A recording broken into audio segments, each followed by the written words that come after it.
Olá, boa noite para você que se conecta conosco em mais um culto online.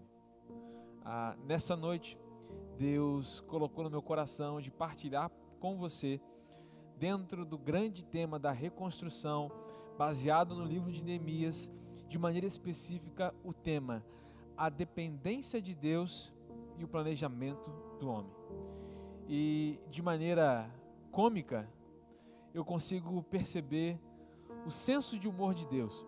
Alguns de nós têm uma imagem de um Deus carrancudo, de um Deus que vive sempre sério e às vezes até um tanto quanto insatisfeito. Mas eu partilho da visão de um Deus alegre, de um Deus que tem um senso de humor aguçado. Nietzsche, em uma de suas obras, vai dizer que ele não acreditava em um Deus que não sabia dançar. E quando ele diz isso, ele está se referindo a um Deus alegre, a um Deus festivo. E de fato, eu também não acredito num Deus que não é um Deus alegre, que não é um Deus festivo e que em alguns momentos nos prega algumas peças. E por que eu digo isso com muita reverência? É porque ao longo do nosso planejamento para esse mês de outubro, mês de aniversário da nossa igreja, nós havíamos planejado de que todos os domingos nós teríamos 2 celebrações presenciais, além da transmissão online. Pois bem, nós tivemos no domingo anterior a nossa primeira celebração após 7 meses de templo fechado. Nós tivemos a nossa primeira celebração presencial, 2 celebrações presenciais no último domingo, e neste domingo agora nós estamos novamente com o nosso templo fechado. Isso para mim não é necessariamente um motivo de tristeza, mas é uma percepção de que por vezes Deus trabalha em nós a partir daquilo que nós dizemos acreditar. E eu já havia planejado, portanto, partilhar com você nessa noite acerca da dependência de Deus e o planejamento do homem. Eu, juntamente com toda a nossa equipe de líderes, fizemos um planejamento que parecia perfeito. E aí nós vimos de alguma forma o nosso planejamento ruir. mas é naquele momento que Deus nos lembra que antes do planejamento do homem, deve sempre existir a dependência de Deus. E é diante desse Deus que nós estamos aqui nessa noite. É diante desse Deus que nos reúne, embora distantes, que nós vamos falar e ministrar a palavra dele, essa palavra que é salvadora, que é redentora, que é libertadora. Por isso eu quero convidar você então a abrir sua Bíblia ou acessar a sua Bíblia no livro de Neemias. E eu quero te convidar desde já a permanecer com a sua Bíblia aberta. No último domingo nós falamos e refletimos acerca de ruínas e recomeços.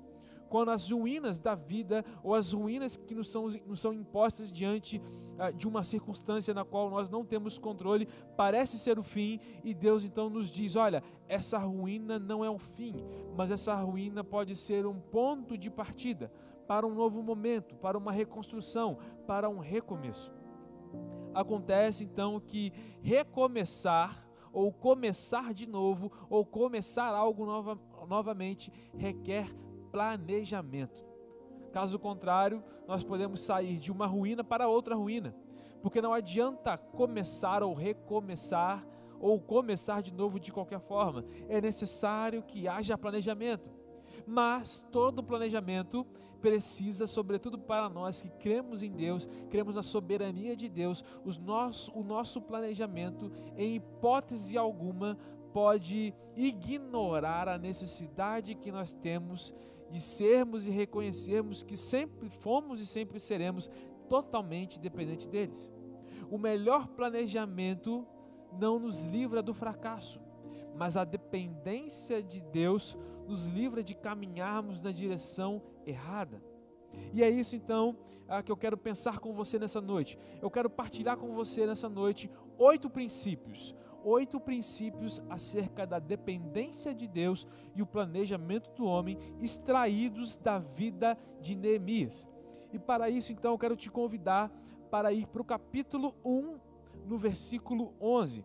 Eu leio aqui na versão NVT, nova versão transformadora.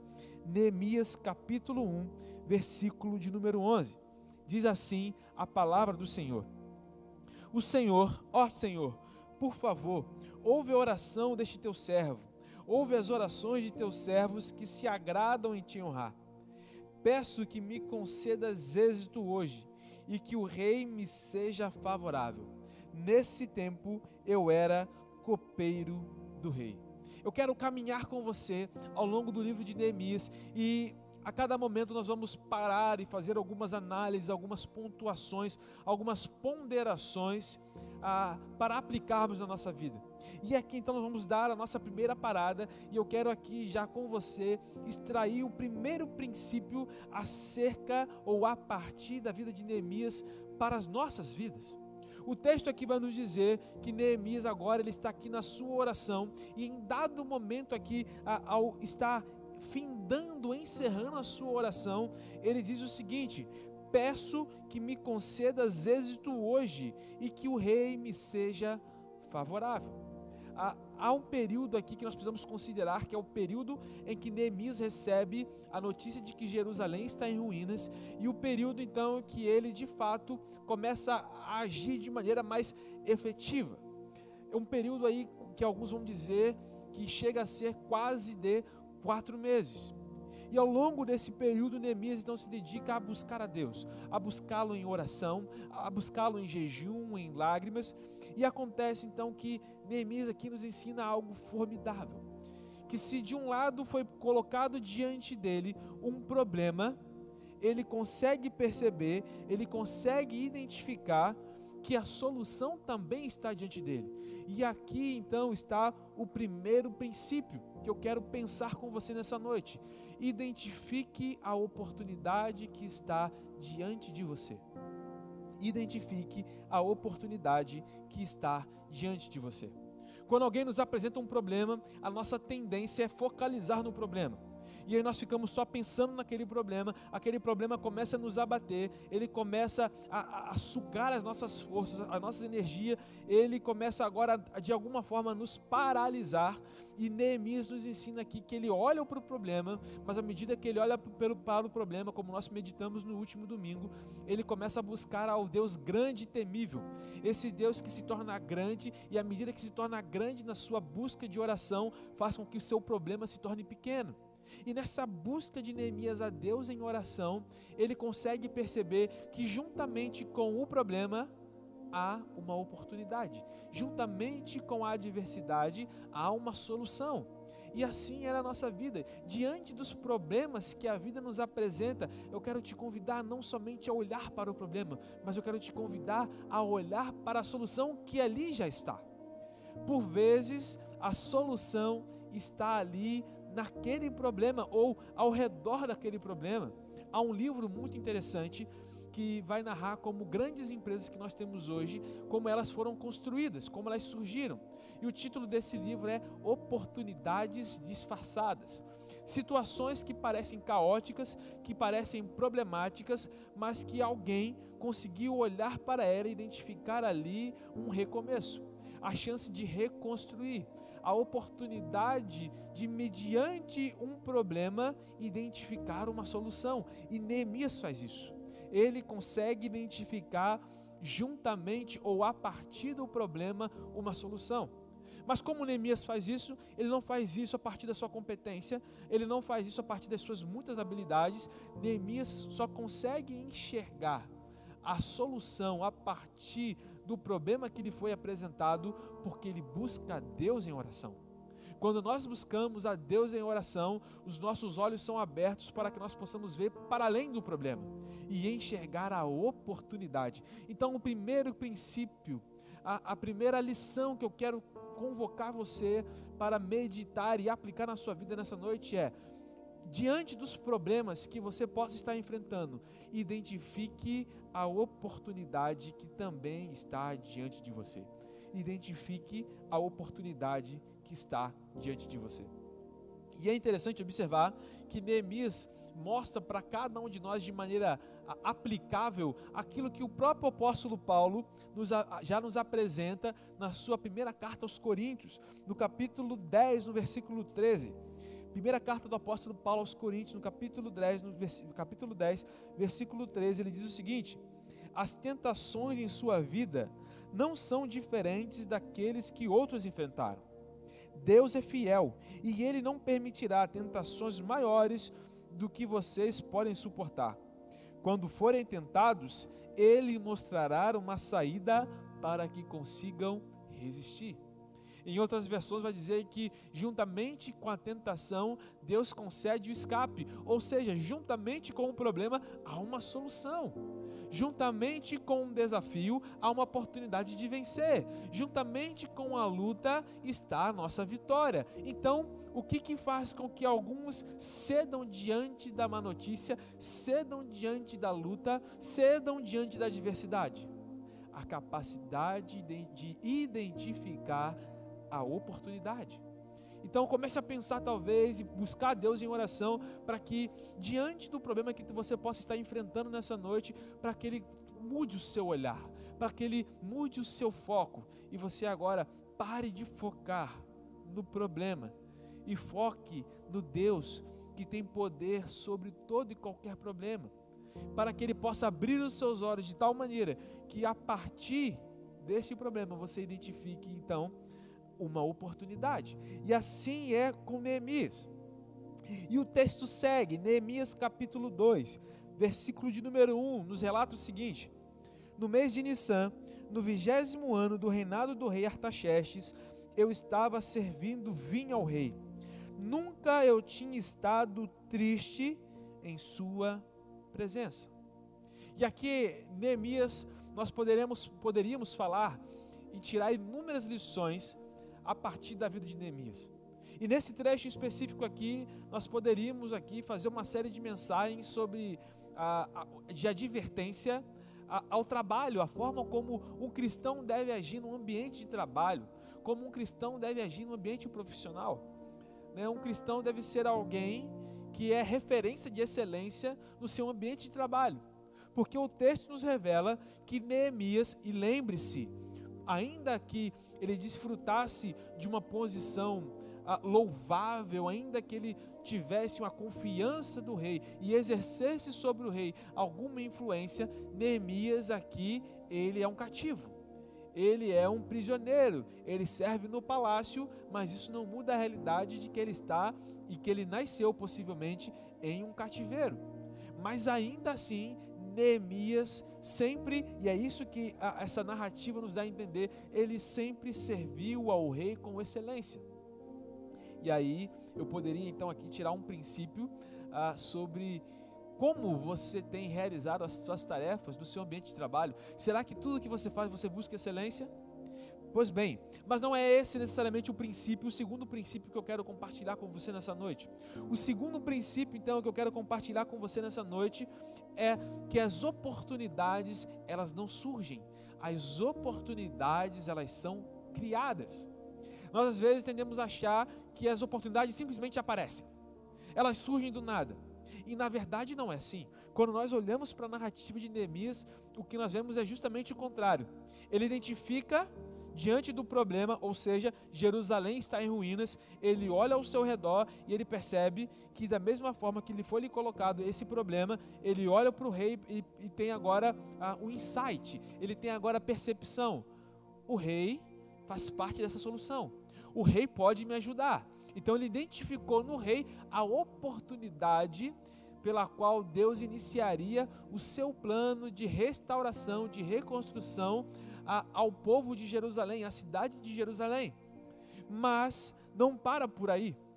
O texto então vai nos dizer que a aflição de Neemias, lembra que eu falei para você que ele possivelmente passou um período aí de 4 meses orando, chorando, lamentando e jejuando por aquele povo, e certamente o seu espírito se abateu de tal modo que aquele que deveria ser mais um dia de trabalho se torna um dia diferente.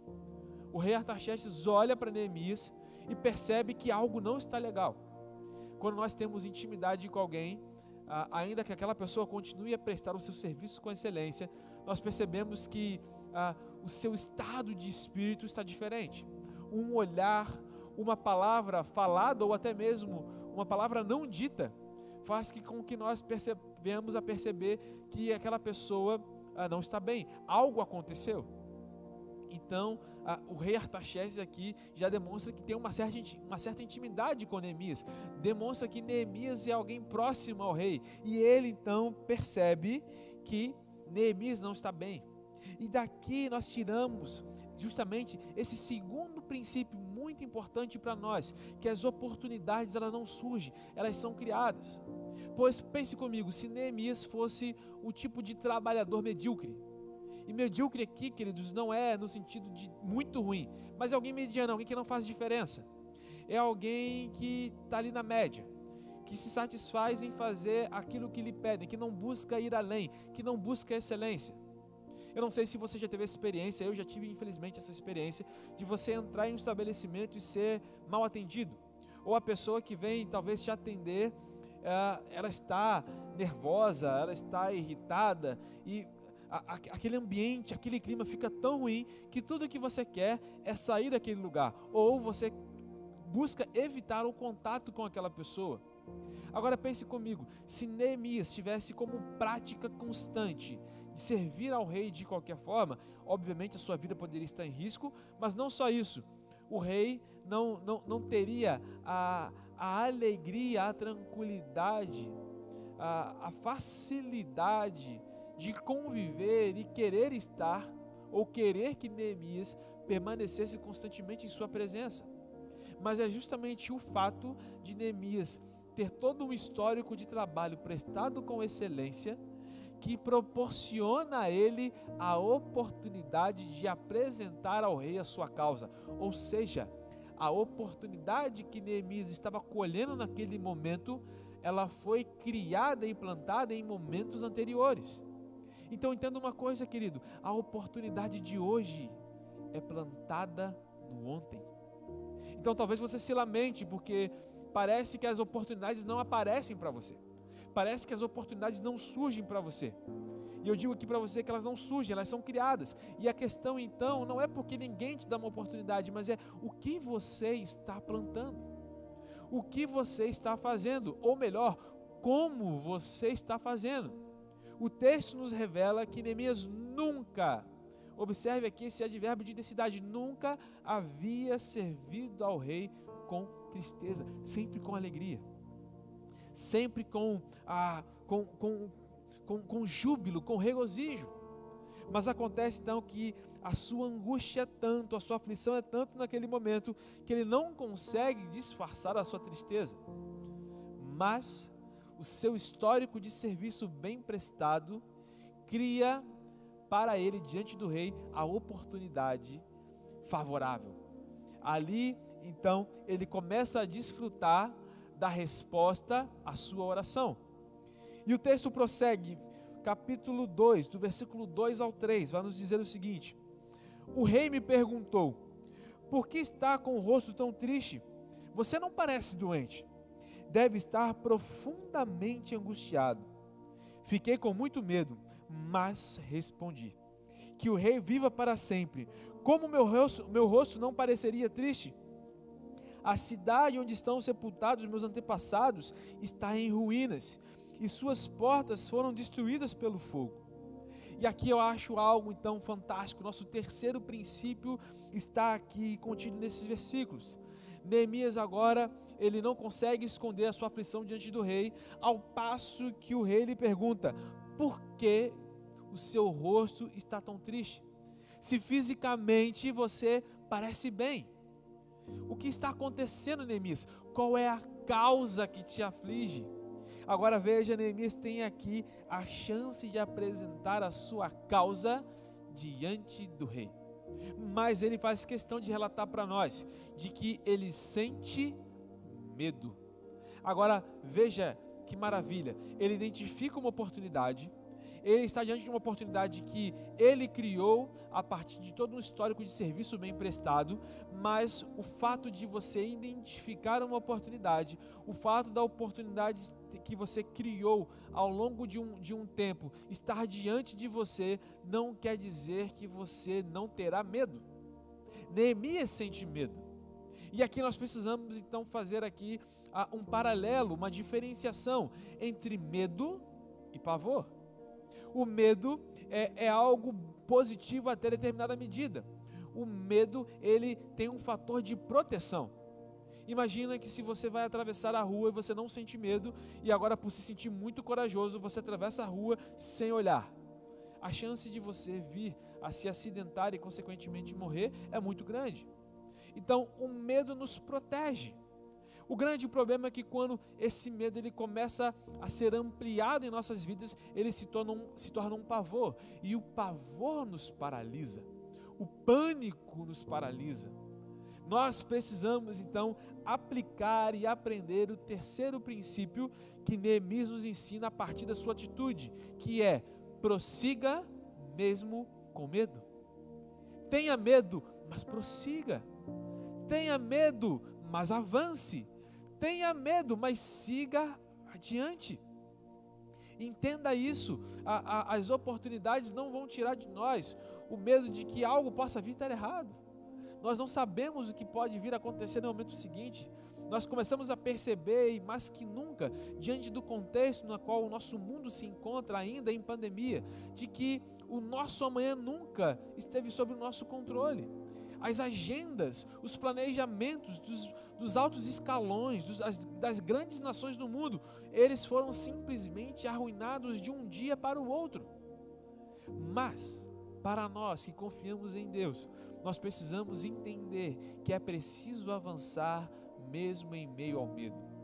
A palavra de Deus vai nos apresentar, inclusive, de que o medo é o oposto do amor, e não o ódio, como nós por vezes imaginamos, porque a Bíblia diz que o verdadeiro amor lança fora todo medo. Então, quando nós escolhemos o amor, nós escolhemos a Deus, e quando nós escolhemos a Deus, nós escolhemos o amor.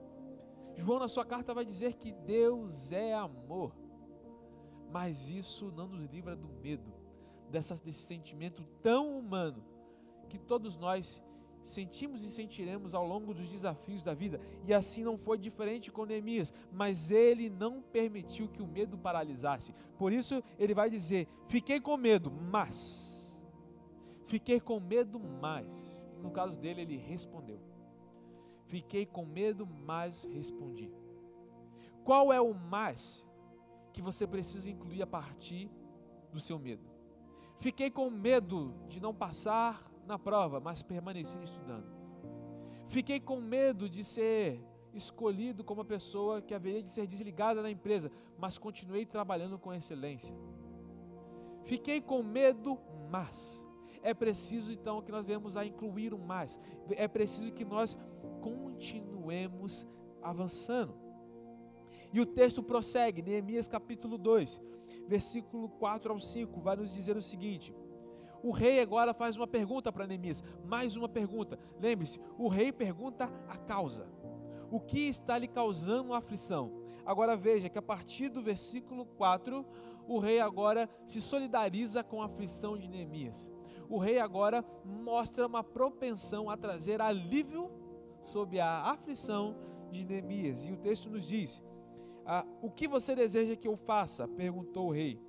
Depois de orar ao Deus dos céus, respondi: se lhe parecer bem e se for favorável a mim, seu servo, peço que me envie ajudar para reconstruir a cidade onde meus antepassados estão sepultados.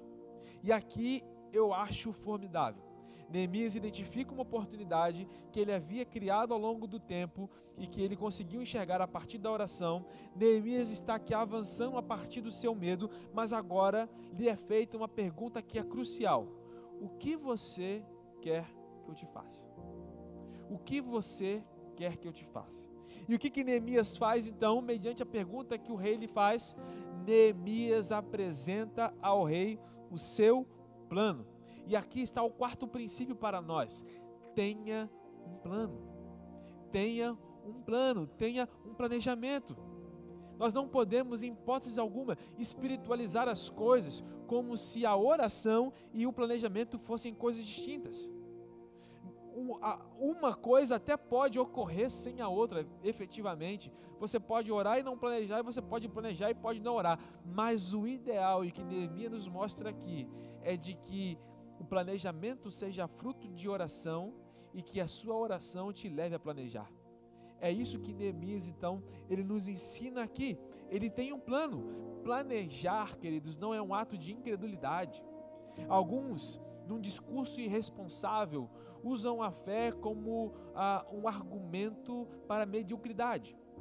Usam da fé como um argumento para a preguiça. Olha, vocês por certo já devem ter ouvido aquela história daquela irmã que chega aqui, que está na escala para conduzindo um louvor na congregação, dentro do templo, na igreja, e ela diz aqui: olha, irmãos, eu tive uma agenda hoje muito corrida, e ela já está escalada talvez há quase um mês, e ela chega ali, diante daquela igreja cheia, as pessoas estão ali, e ela diz: olha, irmãos, eu não tive a chance, não tive tempo, aconteceram alguns imprevistos que me impediram de ensaiar, mas eu estou aqui e farei o meu melhor para Deus, porque o que para Deus importa é o coração. Você já ouviu alguém usar um discurso parecido com esse? E esse tipo de discurso, portanto, que traz uma verdade, mas que é totalmente deturpado. Embora nós saibamos que uma meia-verdade é uma mentira completa. Por quê? Porque é bem verdade que Deus olha para o nosso coração, que Ele olha para a nossa motivação. Mas se a minha motivação é agradar a Deus, então eu vou buscar fazer as coisas de maneira excelente para Ele. E se eu busco fazer as coisas de maneira excelente para Ele, então eu me dedico a planejar. Fé e planejamento não são coisas antagônicas, não são coisas opostas. Pelo contrário, o maior exemplo de planejamento é o próprio Deus. Se nós nos dedicarmos à leitura do Gênesis, por exemplo, nós vamos perceber que Deus fez um planejamento da criação do mundo. E aí, no seu planejamento, Ele determinou o que haveria de fazer em cada momento, em cada tempo. Agora imagina se não houvesse um planejamento e Deus agora, que durante o seu planejamento descrito no Gênesis, faz ali a sua obra-prima, né, como se fosse a cereja do bolo, a raça humana. E se ele fizesse o inverso, se ele começasse criando o homem, mas não houvesse criado o firmamento, o homem estaria eternamente caindo num abismo? Como seria? E se Deus cria o homem, cria o firmamento, mas não houvesse criado as vegetações, os animais, do que o homem haveria de se alimentar? Observa, Deus é um Deus que planeja. Até mesmo a partir da queda do homem, descrita no Gênesis 3, Deus agora ele vira para a serpente e vai dizer o seguinte: olha, nascerá uma criança, nascerá um menino, filho de uma mulher, que esmagará a cabeça da serpente, e a serpente lhe ferirá o calcanhar. Do que ele está falando ali? Ele está falando do seu plano redentor. Nós, que tivemos uma experiência salvífica com Cristo, temos como privilégio e missão a apresentação do plano de salvação. Observa, um planejamento, arrependimento, reconhecer que Deus morreu por mim, que Ele me salva, que Ele é meu Senhor e Salvador. Há um plano, há um planejamento. Jeremias, no capítulo 29, no versículo 11, observa o que Deus diz através do profeta Jeremias. Jeremias capítulo 29, verso de número 11, diz assim: porque eu sei os planos que tenho para vocês, diz o Senhor, são planos de bem e não de mal, para lhe dar o futuro pelo qual anseiam, porque eu sei os planos. Deus tem um plano, Deus tem um planejamento para nós. E qual que é o seu plano de vida? Qual que é o seu planejamento? Alguém já disse, há uma máxima que é usada no ambiente corporativo, de que se alguém falha ao planejar, planeja falhar. Se você falha ao planejar, você planeja falhar. Quais são os seus planos? Ainda que eles sejam mudados pelas circunstâncias, é necessário que nós tenhamos um plano. Talvez você planejou nesse ano ingressar na faculdade, mas agora, devido à pandemia, a faculdade agora se encontra fechada. Mas você tem a oportunidade agora de rever o seu plano, reformular o seu plano e ingressar na faculdade, mas talvez agora não presencialmente, mas à distância. Mas observa, a mudança, essa alteração, ela só pode ser feita de maneira efetiva e eficaz a partir de um planejamento previamente estabelecido. Então é importante que nós tenhamos um plano, é importante que nós, enquanto cristãos, sejamos pessoas que são uma certa referência no planejamento. Se Deus planejou a criação do mundo e já planejou o tempo que haverá de fato de voltar e nos levar agora para a Nova Jerusalém, porque eu e você insistimos por vezes a viver na filosofia do Zeca Pagodinho. A filosofia do Zeca Pagodinho: deixa a vida me levar, vida leva eu. Não, queridos, nós não podemos achar que o acaso vai nos proteger. Nós não podemos achar que deixa as coisas acontecerem. Não, precisamos planejar. Mas, de que forma nós planejamos? Então o texto prossegue, Neemias capítulo 2, capítulo 2, versículo 4 e 5, vai dizer o seguinte: o que você deseja que eu faça? Nós vamos ler aqui mais uma vez, porque nós vamos perceber que Neemias tem um plano, mas o seu plano não é tão somente pautado, fundamentado na sua capacidade de elaborar um planejamento estratégico, mas no versículo 4 do capítulo 2, versículos 4 e 5 vai dizer o seguinte: o rei o perguntou: o que você quer que eu faça? Depois de orar ao Deus dos céus, respondi. Depois de orar ao Deus dos céus, respondi. Na última quarta-feira nós tivemos a nossa live com o pastor Eimaldo acerca da vida de Neemias. E ele, ao mencionar aqui, ao fazer uma referência a esse trecho, ele vai dizer que ele nunca viu uma oração tão rápida. Neemias agora identificou a oportunidade, uma oportunidade que lhe foi colocada diante dele a partir do momento que ele busca a Deus em oração, e ele enxerga então essa oportunidade. Ele tem uma participação direta nessa oportunidade, porque ela não surgiu, mas ela foi criada a partir daquilo que ele vinha fazendo ao longo da sua caminhada enquanto copeiro do rei. Neemias agora sente medo, mas ele prossegue a partir do medo. O rei pergunta o que ele quer que lhe seja feito, e ele agora apresenta o seu plano ao rei. Mas Neemias nos ensina que nós precisamos submeter o nosso planejamento a Deus em oração constantemente. Submeta o seu planejamento constantemente a Deus em oração. Neemias, por certo, não precisaria orar, talvez na cabeça de alguns de nós, porque se ele orou para receber o plano, e se o plano de Deus já deu, por que então agora orar novamente? Porque a Bíblia diz para orar sem cessar.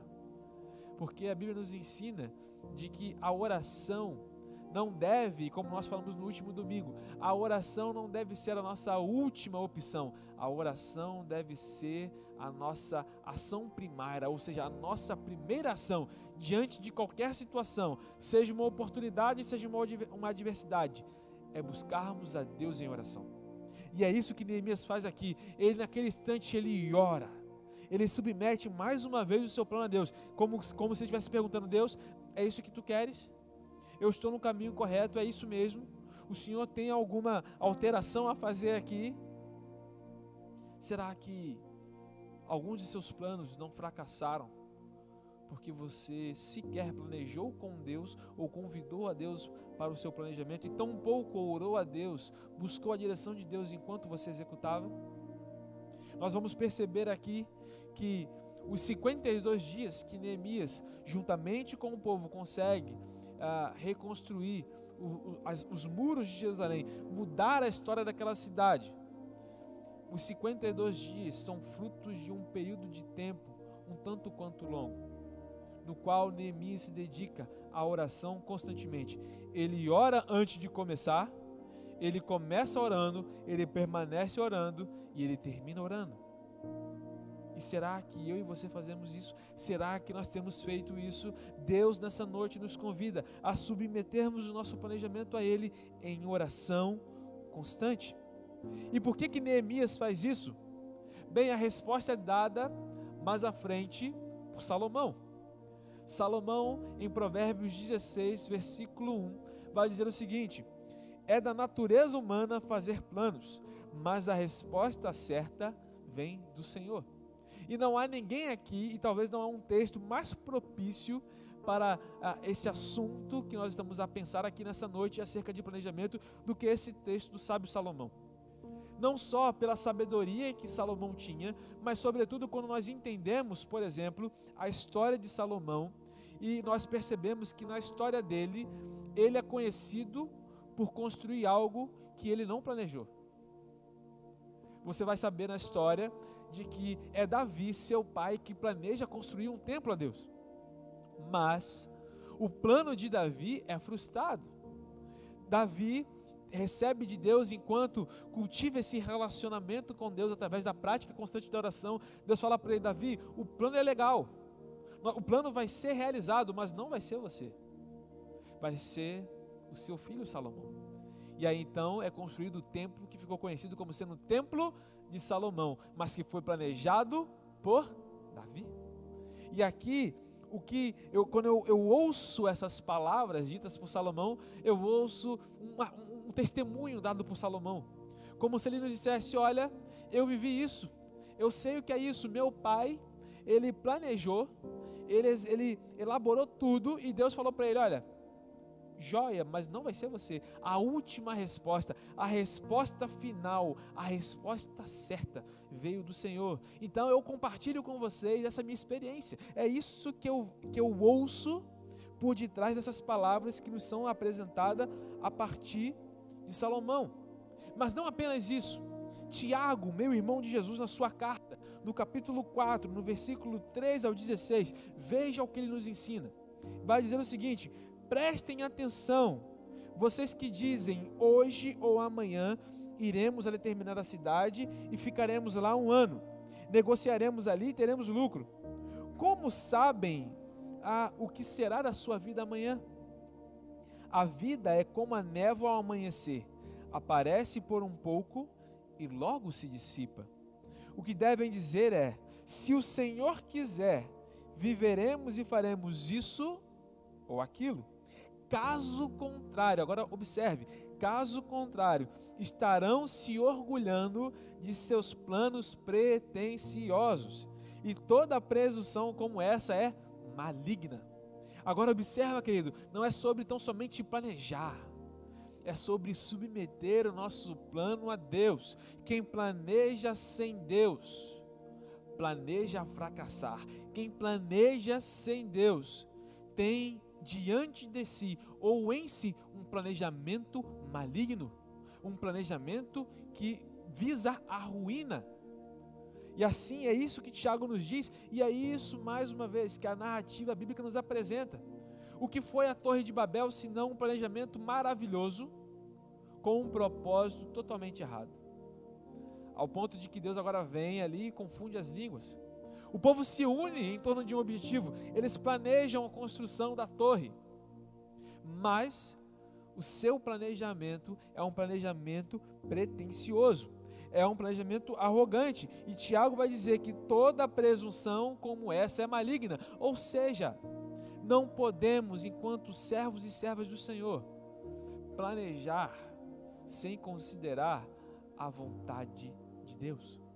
Não podemos fazer com que nosso planejamento exclua a necessidade de dependermos de Deus. A dependência de Deus é a resposta que nós precisamos para o nosso planejamento. E é isso então que nós aprendemos aqui nesse trecho com Neemias. E o texto avança. No versículo 6, então, a narrativa vai nos dizer que o rei, versículo 6, o rei com a rainha sentada ao seu lado perguntou. E o rei aqui agora, né, ele está interessado. Ele pergunta a causa, e Neemias então revela a sua causa. Ele pergunta a Neemias o que ele pode fazer, e Neemias apresenta um plano. E agora observe as perguntas que ele haverá de fazer a Neemias. E ele perguntou: quanto tempo você ficará ausente? Quando voltará? Respondi ao rei quanto tempo ficaria ausente, e ele atendeu ao meu pedido. Agora observa, querido, que maravilhoso. O rei não atende o pedido de Neemias, porque Neemias apresenta uma causa e faz com que essa causa sensibilize o rei. Não é apenas isso. O rei não se sensibiliza com o planejamento de Neemias. O rei aqui só atende o pedido de Neemias quando Neemias apresenta a ele o quanto tempo e quando ele haveria de voltar. E o que nós aprendemos com isso então? O sexto princípio é: estabeleça prazos. Estabeleça prazos. Neemias, quando apresenta o seu plano para o rei, se não houvesse um prazo, esse plano estava fracassado. Um plano sem prazo não é um plano, é uma coleção de achismos. Eu acho que Neemias está diante do rei, da autoridade, que pode tanto ser o fator do seu sucesso nessa empreitada que Deus havia colocado no seu coração, como também pode ser o fator da sua total derrota, porque ele poderia muito bem, diante do rei, diante da situação que o comoveu, tão somente propor aqui para o rei uma série de hipóteses. Olha, eu acho que eu vou precisar disso, eu acho que se eu conseguir isso, eu acho que eu vou voltar em tal... Não, Neemias não vai ao rei com achismos.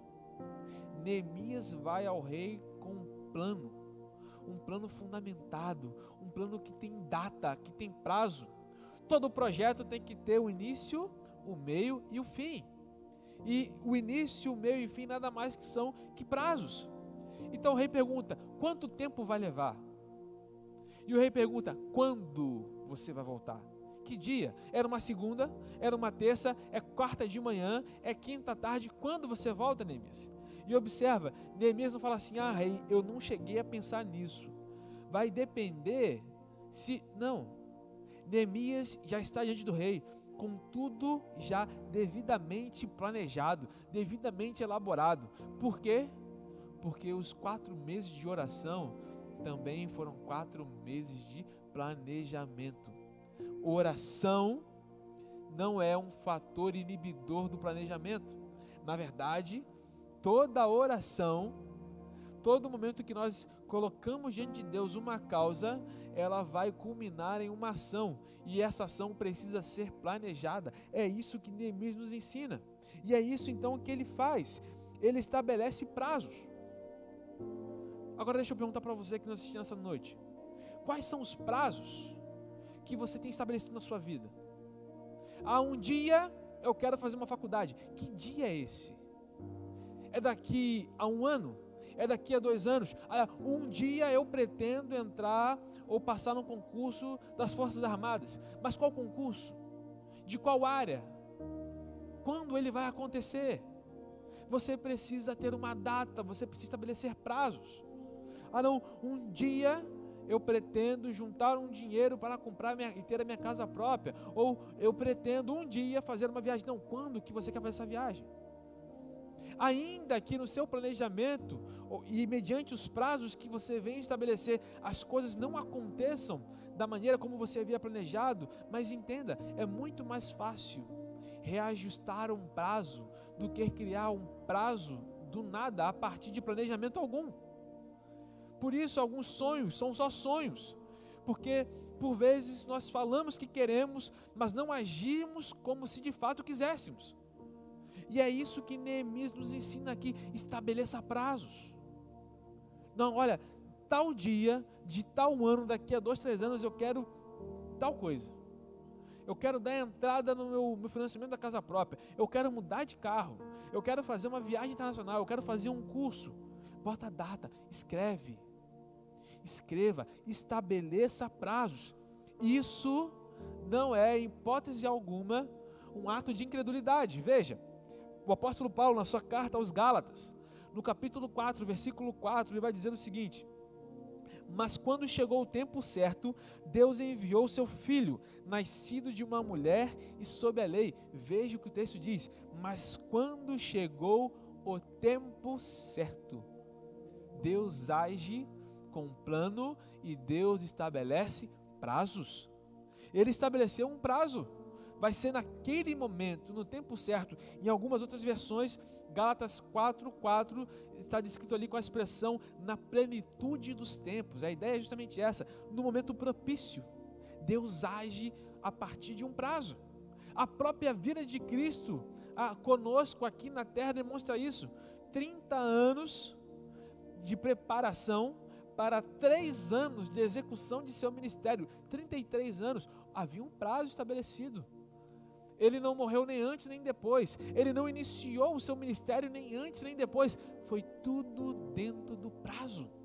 Agora, querido, veja, se o próprio Deus estabelece prazos, porque eu e você então negligenciamos esse princípio? Porque não estabelecemos prazos para nossas vidas, para os nossos sonhos, para as nossas realizações, na verdade, para que os nossos sonhos deixem de ser sonhos e se tornem realidade. Se Neemias não houvesse estabelecido um prazo, se ele não soubesse apresentar ao rei essa resposta com os prazos devidamente estabelecidos, o seu sonho seria apenas um sonho e jamais veria ser uma realidade. Então estabeleça prazos. Salomão também nos ensina isso em Eclesiastes capítulo 3, verso 1. Ele vai nos dizer o seguinte: há um momento certo para tudo, um tempo para cada atividade debaixo do céu. Há um tempo para cada coisa, há um prazo. Há um prazo para nós permanecermos fechados, com o nosso tempo fechado. Há um prazo para que essa pandemia ela venha terminar, ainda que o prazo não seja conhecido por nós, mas esse prazo ele é conhecido por aquele que governa e que controla a história. O prazo é conhecido por Deus. Como nós podemos conhecer o prazo? Retomamos então ao princípio da oração, a prática constante da oração, pois é na oração que Deus revela para nós os seus planos e desvela o nosso olhar para enxergarmos as oportunidades e as soluções que já estão diante de nós. E o texto então prossegue. Agora eu quero convidar você para, juntamente comigo, no capítulo 2 de Neemias, lermos os versículos 11, 12 e 16. Neemias, capítulo 2, versículos 11, 12 e 16, que nos diz assim: assim cheguei a Jerusalém, ou seja, Neemias agora conseguiu vencer a primeira etapa desse planejamento, que era o favor e o apoio e o aval e a liberação do rei. Ele conseguiu isso. Então a narrativa vai nos dizer: assim cheguei a Jerusalém. 3 dias depois, saí discretamente durante a noite, levando comigo uns poucos homens. Não havia contado a ninguém os planos para Jerusalém que Deus tinha colocado em meu coração. Não levamos nenhum animal de carga, além daquele que eu montava. Os oficiais da cidade não sabiam aonde eu tinha ido e nem o que estava fazendo, pois não havia contado meus planos a ninguém. Não havia contado meus planos a ninguém. Ainda não tinha falado com os líderes judeus, versículo 16. Ainda não tinha falado com os líderes judeus, os sacerdotes, os nobres, os oficiais e outros que realizariam o trabalho. E aqui então, um outro princípio para nós muito interessante, muito pertinente. E aqui há algo que eu julgo ser muito interessante para que nós possamos observar. Neemias tem um plano, e ele reconhece que esse plano não é dele, mas foi dado por Deus a ele. É o plano de Deus, mas ele vai dizer que ele não conta a ninguém um plano. Ele não chega falando: gente, olha, Deus me deu um plano, eu tenho uma ideia aqui visionária, nós vamos mudar Jerusalém, nós vamos pintar a parede, vai ser assim, nós vamos organizar. Ele não sai revelando todo o seu plano. Ele sabe que tem uma grande obra, ele realiza um grande planejamento, mas ele age discretamente. E aqui está o 7º princípio para que eu e você possamos viver a dinâmica da dependência de Deus e o planejamento do homem. Planeje grande e haja discretamente. Planeje grande, mas haja discretamente. Neemias tem todo o plano na sua mente, no seu coração, porque Deus já lhe havia lhe dado, já havia lhe revelado. Mas ele age com discrição, ele não conta a ninguém, ele não sai falando para todo mundo de qualquer forma o seu plano. Imagina, e olha que interessante que Neemias nos revela aqui, no versículo 16, vai dizer que ele não tinha contado nem mesmo aos líderes daquela sociedade. Ele não tinha contado às pessoas ou aos grupos de influência. Ele diz assim: olha, não tinha falado com os líderes judeus. E olha que interessante, ele não tinha falado com os líderes, mas na sequência do versículo ele vai dizer o seguinte: eles realizariam, ou seja, eles seriam parte do trabalho. Neemias não conta para as pessoas as quais ele já incluiu no trabalho. Agora imagina se Neemias chega e conta o seu planejamento, e chega para os nobres daquela época, para os oficiais daquela época, e diz: olha, no meu planejamento para a reconstrução de Jerusalém, todos nós vamos estar com a colher de pedreiro aqui, reformando o muro, tampando as brechas. E eu imagino aquele povo falando assim: opa, quê? Mas peraí, Neemias, primeiro, quem é você? Você veio lá de tão distante, e agora você chega aqui e está dizendo que eu, dentro do seu plano, eu vou ter que agora ir para o muro e pegar uma colher de pedreiro e fazer. Mas peraí, mas como é que funciona isso? Não, Neemias entende o tempo das coisas. Lembra do prazo, o discernimento para perceber o tempo de cada coisa. Neemias percebe que aquele momento ali é o momento do silêncio. E é aqui que nós precisamos aprender isso. Não torne público aquilo que Deus te revelou no secreto, enquanto não for o momento correto. Não torne público aquilo que Deus te revelou no secreto, enquanto não for o momento correto. E Neemias faz isso. Ele entende que aquele momento não é o momento de revelar todo o plano. É o momento de, mais uma vez, espiar, validar, verificar se há algo que precisa ser revisto, revisitado, revisado no seu planejamento. E é muito engraçado, é muito interessante nós observarmos essa dinâmica, porque nós vemos que justamente esse silêncio estratégico, esse silêncio temporário de Neemias é um fator de sucesso. Agora nós podemos também olhar para uma outra história da Bíblia e perceber que foi justamente a incapacidade de permanecer de boca fechada que lhe causou algumas confusões.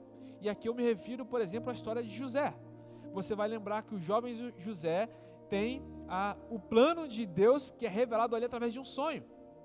E agora ele não consegue se conter, tamanha alegria, tamanha euforia, e nós podemos perceber aqui uma certa imaturidade, talvez da parte dele, de tal forma que o fato de Deus revelar a José os seus planos, os seus sonhos, fazem com que os seus irmãos, quando o avistam ainda de longe, digam o seguinte: lá vem o sonhador. Ou seja, os planos de Deus que foram revelados a José e que foram falados por José, talvez da maneira errada, da forma errada e no momento errado, são a causa de alguns contratempos na vida de José. Mas perceba, ainda que no planejamento de José ele não contasse com a sua venda por parte dos seus irmãos como escravo, e toda a sua história que haveria de ser construída ao decorrer de sua vida, o planejamento de Deus jamais foi abalado, o planejamento de Deus jamais foi frustrado. Mas observa, nós podemos aprender com o silêncio de Neemias ou com o ímpeto imaturo de sairmos falando de maneira desnecessária, no tempo incorreto, aquilo que Deus nos revelou no secreto. Talvez seja tempo de você, diante dos sonhos e planejamentos que Deus tem te dado, talvez esse seja o tempo não de você falar, mas o tempo de você permanecer de boca fechada, o tempo de você permanecer em oração, agindo com discrição. Agora veja o que o sábio Salomão, no seu livro de Eclesiastes, no capítulo 5, no versículo 7, ele vai nos dizer: sonhar demais é inútil, assim como falar muito. Em vez disso, tema a Deus. Sonhar demais é inútil, assim como falar muito. Em vez disso, tema a Deus. O temor ao Senhor é o princípio da sabedoria. Aí eu acho interessante porque quando o sábio Salomão diz que sonhar é inútil, ele não está dizendo que nós não devemos sonhar. O que ele está dizendo é o seguinte aqui: quem sonha muito e fala muito não faz nada. Sonhe o suficiente, sonhe bastante, mas haja de tal maneira que o seu sonho deixe de ser um sonho e se torne uma realidade. Faça mais e fale menos. Execute mais e divulgue menos, para que o sonho deixe de ser um sonho e se torne uma realidade, e não para que o sonho, de tanto que você sonhou, mas de tanto que você falou, o sonho deixe de ser sonho e se torne um pesadelo. É isso então que Neemias aqui, ele nos ensina de maneira prática, de maneira palpável. E o texto não para por aqui, então, para nós encerrarmos, nós vamos ver aqui no versículo 17 e no versículo 18, a narrativa que nos diz o seguinte: mas então, até então, Neemias não tinha contado os seus planos. Após ele agir com discrição, após ele verificar as condições da cidade, agora ele resolve tornar público o seu plano. Mas veja o que o texto vai nos dizer. Neemias capítulo 2, versículos 17 a 18. Diz assim: mas então eu lhes disse: vocês sabem muito bem da terrível situação em que estamos. Jerusalém está em ruínas e suas portas foram destruídas pelo fogo. Venham, vamos reconstruir o muro de Jerusalém e acabar com essa vergonha. E se nós parássemos aqui, nós poderíamos ter a impressão de que Neemias, ele está vivendo no nosso tempo hoje como aqueles coaches motivacionais. Olha, não desista, insista, persista, tenha um pensamento positivo, nós podemos conseguir, aquilo que você pensa é aquilo que você atrai. Não, Neemias aqui, ele não convence o povo, ele não motiva o povo, ele não consegue o engajamento do povo a partir de um discurso meramente motivacional, tampouco a partir da sua eloquência oratória. Certamente Neemias era um homem que falava muito bem. Lembre-se que ele prestava serviços, ele estava diante do rei. Então Neemias devia sim ter uma certa postura, ele devia ter uma certa eloquência, uma certa oratória, mas o que faz com que o povo consegue se enxergar e querer fazer parte desse plano de Deus através de Neemias não é e não são as suas competências, tampouco a sua oratória ou sua eloquência. A chave para engajar o povo nessa obra redentiva, essa obra redentora de reconstrução, está na sequência do texto. E aí o texto prossegue, versículo 18: então lhes contei como a mão de Deus tinha estado sobre mim e lhes relatei minha conversa com o rei. E eles responderam: sim, vamos reconstruir o muro. E ficaram animados para realizar essa boa obra. Quando é que o povo ficou animado? Quando o povo ouviu o testemunho da obra de Deus através da vida de Neemias. Quando é que o plano começou a ser executado? Quando Deus foi glorificado. E nós precisamos então trazer isso para nossas vidas. O 8º princípio é justamente esse: o sucesso não está na mão que planeja, mas na mão que executa e controla todas as coisas. E esta mão é a mão de Deus. O sucesso não está na mão que planeja, mas na mão que executa e controla todas as coisas. Não é isso que o apóstolo Paulo vai dizer na sua carta aos Filipenses, no capítulo 2, no versículo de número 13, aonde ele vai dizer o seguinte: pois Deus está agindo em vocês, dando-lhes o desejo e o poder de realizarem aquilo que é do agrado dele. Em outras versões vai dizer que é Deus que realiza em nós tanto o querer, quanto o realizar, quanto o efetuar. Ou seja, é o testemunho acerca da boa mão de Deus sobre a nossa vida que faz com que a realidade de ruína seja alterada, que faz com que histórias que até então são vistas como sem chance, é um ponto final, Deus fala: não, é uma reticência, vamos continuar essa história, vamos escrever uma história diferente. Não é o discurso, é a vida. Não são nossas palavras, mas é a palavra manifesta em nós, que muda a realidade e que garante o sucesso do planejamento. É a dependência de Deus que faz com que o planejamento do homem, se assim for o desejo de Deus, seja executado. Não tente planejar para depender, mas dependa para planejar. A dependência precede o planejamento. Nunca inverta essa ordem. A história de Neemias é a história de alguém que planejou, mas que a todo instante esteve na dependência de Deus. A impotência gera a dependência. Foi justamente o fato de Neemias de se ver impotente diante daquela realidade que fez com que ele percebesse que ele precisava reconhecer e buscar constantemente a dependência de Deus. Talvez você esteja se vendo impotente diante de alguma situação da sua vida, mas essa impotência é para que você possa descobrir a dependência de Deus. E a partir da dependência de Deus você possa planejar. E a partir da dependência de Deus você possa planejar e executar. E a partir da dependência de Deus você possa planejar, executar e ser bem sucedido. Mas tudo acontece a partir e para a dependência de Deus. Quer comais, quer bebais, ou façais qualquer outra coisa, façais para a glória de Deus.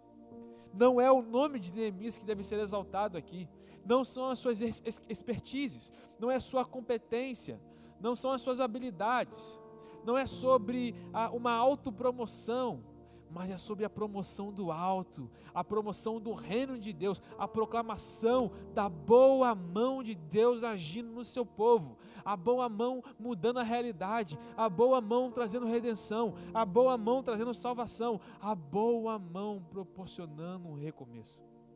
E esta boa mão que estava com Neemias continua estendida para mim e para você. A boa mão, os bons braços de Jesus permanecem abertos para nos receber, para receber você nessa noite.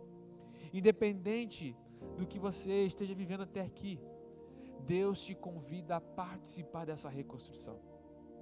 Deus te convida a identificar as oportunidades através da oração. Ele te convida a criar hoje a oportunidade de amanhã. Ele te convida a prosseguir mesmo com medo.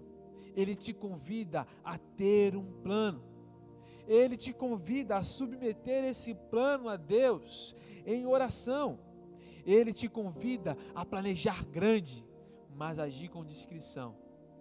E, sobretudo, Ele te convida a entender que o sucesso não está na mão que planeja, mas na mão que executa e controla todas as coisas, que é a mão de Deus. Que Deus possa ministrar no seu coração. Que sonhos, planos e projetos que talvez você tenha abandonado devido ao desânimo, devido ao fato de se ater tão somente ao problema e não conseguir visualizar a solução, talvez você tenha desanimado. E Deus te convida nessa noite a pegar aquele projeto que está lá na gaveta, aquele monte de papel que você rasgou, porque você falou, não deu certo, eu desisto, não vou mais fazer isso. Deus te convida nessa noite a pegar os cacos, a pegar os papeizinhos rasgados, a reconstruir, mas dessa vez a recomeçar de uma maneira diferente. Apresentar para Ele, Deus, está aqui o que eu planejei e deu errado. O que o Senhor quer? Como o Senhor quer? Quando o Senhor quer? Coloque o seu plano diante de Deus. Ouça dele a última palavra, porque é Ele que opera em nós, tanto o querer quanto o efetuar. E eu quero então orar por você nessa noite, pedir que você possa ter o seu coração, a sua mente, cheios dos planos de Deus para você, para este tempo, para o tempo que está por vir, para que você possa olhar para trás e perceber que os planos frustrados, que os planos que aparentemente foram arruinados, que eles não podem te paralisar, porque Deus te convida a uma reconstrução, Deus te convida para algo novo, e esse é o tempo. Este é o tempo de, em silêncio, ouvir a voz de Deus. Esse é o tempo, não de morte, mas de vida, quando Deus haverá de gerar novos sonhos, novos planos, novos projetos na minha, na sua, na nossa vida. Que Deus nos abençoe. Vamos orar.